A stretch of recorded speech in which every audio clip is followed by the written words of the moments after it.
자, 서양 사상의 가장 거대한 두 세계관이 정면으로 부딪힌다면 어떨까요? 한쪽에는 프리드리히 니체, 다른 한쪽에는 전통 기독교가 서 있습니다. 이 둘의 싸움은요, 바로 존재 그 자체를 둘러싼 전쟁이라고 할 수 있죠. 지금부터 그 핵심으로 한번 들어가 보겠습니다. 이 모든 논쟁의 한가운데에는요, 바로 이 하나의 심오한 질문이 있습니다. 진정으로 존재한다는 게 과연 무엇을 의미할까요? 우리가 이 질문에 어떻게 답하느냐가 말 그대로 우리가 세상을 보고 살아가는 방식 전체를 결정해버리거든요. 이 질문에 대해서 우리는 정말 완전히 다른 두 개의 답을 마주하게 됩니다. 한쪽은 모든 것이 거친 파도처럼 끊임없이 흐른다고 말하고, 다른 한쪽은 모든 것이 저 견고한 산처럼 불변의 근원에서 나온다고 말하죠. 오늘의 이 철학적 대결에 나설 두 선수, 지금부터 소개해드릴게요. 먼저 전통적인 생각에 아주 강력한 도전장을 내민 첫 번째 주자죠. 바로 프리드리히 니체의 세계로 한번 들어가 보겠습니다. 니체의 핵심 사성은요, 이 한 문장에 다 담겨 있다고 해도 과언이 아니에요. 그에게 현실이란 건 뭐랄까 멈춰있는 사진이 아니라 한순간도 쉬지 않고 계속 상영되는 영화 같은 거죠. 모든 것은 끊임없이 움직이고 변화하는 과정, 바로 생성 그 자체라는 겁니다. 이게 얼마나 급진적인 셈박이인지 감이 오시나요? 우리가 당연하게 여기는 저 책상, 저 나무, 심지어 나라는 이 존재감조차 니체한테는 일종의 착각에 불과하다는 거예요. 그는 우리의 언어 습관, 즉 이것은 무엇이다 라고 딱 잘라 말하는 방식이 이런 착각을 맞는다고 봤죠. 사실 모든 건 그저 거대한 변화의 강물에 잠시 떠오른 물거품 같은 순간일 뿐입니다. 그렇다면 이 영원한 변화를 이끄는 엔진은 대체 뭘까요? 니체는 그걸 바로 힘의 의지라고 불렀습니다. 이건 그냥 물리적인 힘 이런 게 아니에요. 마치 식물이 빛을 향해서 자라나고 다른 식물과 경쟁하듯이 우주의 모든 것이 자신을 확장하고 더 강해지려는 근본적인 충동, 그 자체를 의미합니다. 그러니까 힘의 의지가 지배하는 세계에서는요, 절대적인 진실이나 실체 같은 건 없는 겁니다. 오직 더 강한 힘이 만들어내는 해석만이 있을 뿐이죠. 우리가 존재라고 부르는 건 힘의 관계가 아주 잠시 안정된 상태에 불과한 거고요. 자, 그렇다면 니체가 그렇게나 무너뜨리고 싶어 했던 그 전통적인 관점은 어땠을까요? 이제 링 위로 두 번째 선수를 불러보겠습니다. 바로 기독교의 존재의 세계입니다. 기독교 세계관의 심장에는 바로 이 개념, 존재 자체가 있습니다.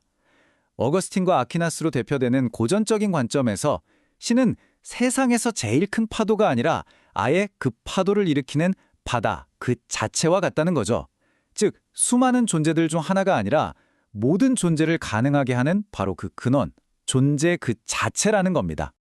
이 관점에서 보면 우주는 혼돈스러운 전쟁터가 전혀 아니에요. 오히려 신을 정점으로 한 아주 거대하고 질서정연한 건축물 같다고 할 수 있죠. 천사부터 무생물에 이르기까지 모든 존재는 각자 정해진 자리가 있고 그 존재 이유, 즉 신이 부여한 목적을 가지고 있다는 겁니다. 그리고 이 세계관에서는요, 아주 중요한 포인트가 있는데 존재한다는 그 사실 자체가 본질적으로 선하다는 겁니다. 왜 그럴까요? 모든 존재는 완벽하게 선한 근원, 바로 신으로부터 나왔기 때문이죠.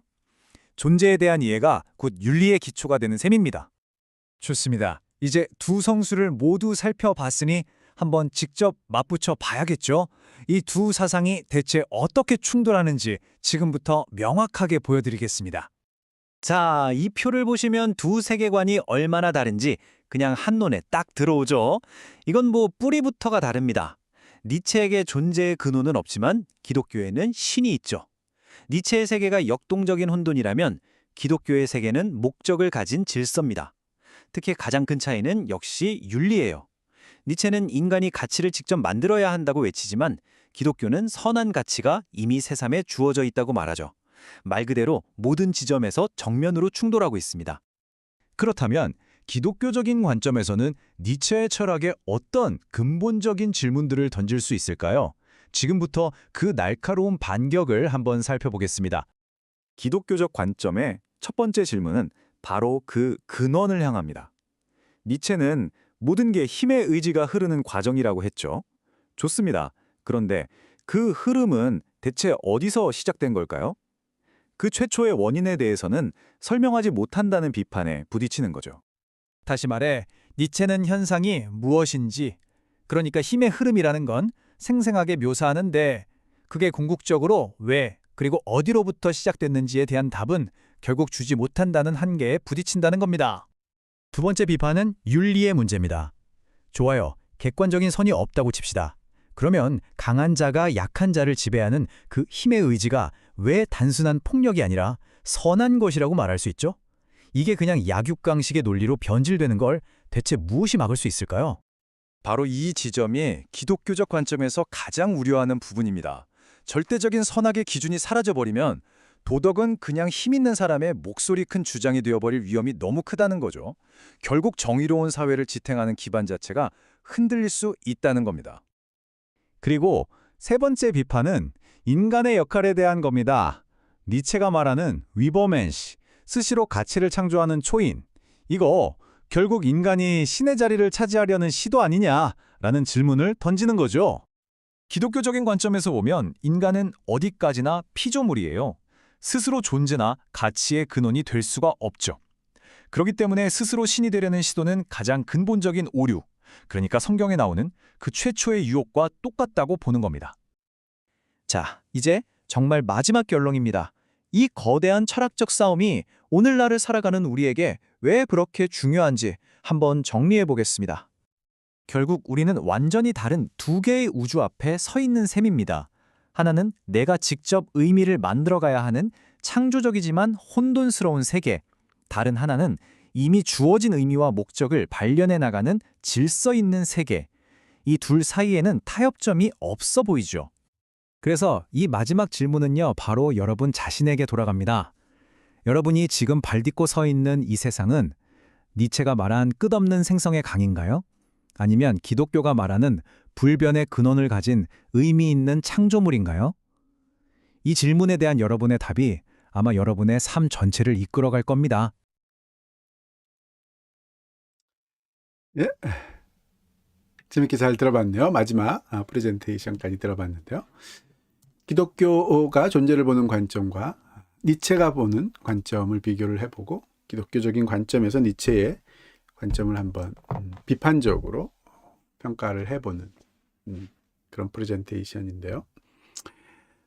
존재라는 것이 변하지 않는다라는 것을 우리가 증명해내기는 어렵지만 기독교에서는 그 존재라는 것이 신이 우리가 믿는 하나님 그분이 존재 그 자체시기에 하나님은 변하지 않으시는 분, 하나님의 속성, 하나님의 본질이 변하지 않으시는 분이다라는 뜻에서 존재는 변하지 않는다라는 생각을 하는 거죠. 그리고 그 존재가 선 그 자체시다라는 기독교의 관점, 믿음이 있죠. 그래서 존재하는 것은 선한 것이고 신으로부터 피조되었기 때문에 창조되었기 때문에 선한 그 존재를 부여받은 선한 것이고 그로 인해서 생겨난 모든 것들이 질서와 가치를 부여받는 그런 요소다라고 보는 거죠. 그것이 이제 기독교가 세상을 보는 존재하는 세상을 보는 관점이라면 니체는 그런 신은 이제 더 이상 인간이 어리석게 생각할 필요가 없다. 우리가 보는 것은 우리가 경험하는 것에서부터 시작하면 된다라는 거죠. 그때 우리가 경험하는 가장 근원에는 변하지 않는 그런 요소는 존재하지 않고 계속 변하게 하는 뭔가를 생성시키는 그런 에너지로서 힘의 의지라고 명명한 이름 붙인 쇼펜하우어 때문에 이제 의지라는 이름을 붙이고 그것이 어떤 창조성, 긍정적인 면을 부각하기 위해서 힘의 의지라고 이야기를 한 거죠. 그래서 그 힘의 의지로부터 생겨나는 계속 생성되는 요소들, 창조되는 요소들, 뭔가가 일어나는 그런 요소들, 이것이 바로 실제의 모습이다 라고 생각을 한 거죠. 그래서 그 창조성, 뭔가 생성하게 하는 그 힘, 그 자체가 가장 가치 있는 것이고 좋은 것이다, 긍정적인 것이다 라는 그래서 뭔가 가치를 잡고 객관적인 가치를 판단하려고 하고 신으로부터 부여된 가치, 본질이 무엇인가 이런 것들을 생각하려고 하는 것은 그 창조성을 무너뜨리는 긍정적인 삶의 태도를 무너뜨리는 그런 어리석은 모습이다라고 이야기를 하는 거죠. 그래서 신은 죽었다라는 표현도 쓰고요. 제가 보기에는 그것이 글쎄요. 종교적인 관점에 종교적인 세계관에 억압되었다고 느꼈던 사람들에게는 뭔가 속 시원한 면이 있을지 몰라도 종교적인 관점의 의미를 깨닫고 정말로 자신의 존재의 근원이신 하나님과의 그런 관계를 경험하고 그분과의 관계 속에서 오는 가치 또 의미 이런 것들을 깊이 깨달은 사람은 제 생각은 그 모든 것들을 흩어버리는 말하자면은 뭔가를 생성하는 힘 그 자체가 선한 것이다 라고 한다면 폭력과 선을 구별해낼 수가 없겠죠. 도덕이라는 것이 성립이 될 수가 없다는 뜻인 거죠. 실제로 말하자면 니체는 그렇게 봤고요. 그래서 우리가 생각하고 있는 선악의 개념들, 도덕적인 개념들 이런 것들은 플라톤, 기독교 이런 말하자면 찌질한 생각들이 만들어낸 그런 힘을 억압하는 창조적 그런 힘을 억압하는 그런 요소일 뿐이다 라고 생각한 그런 면이 있죠. 글쎄요. 그것이 가져다줄 그런 식의 생각이 가져다줄 엄청난 그런 결과들을 니체가 잘 알았는지는 모르겠지만 실제로 니체의 생각들이 점점 많은 사람들에게 공감을 얻고 난 후에 세상은 엄청난 폭력과 혼란 속에 빠져들어간 경험이 있죠. 1, 2차 세계대전 를 지나고 또 지금까지도 마찬가지이고요. 글쎄요. 니체식의 생각이 세상을 좀 더 역동적이고 창조적인 그런 삶을 살아가도록 하게 돌아줄 것이냐. 제가 보기에는 오히려 니체적인 생각이 많은 사람들을 기독교적인 신과의 관계에서 끊어지게 하고 예상치 못했던 깊은 혼돈과 억압 또 힘이 부딪히는 그런 폭력 속에 빠져들게 되는 그런 일이 훨씬 더 많이 일어나지 않을까. 저는 개인적으로 그렇게 생각이 드네요.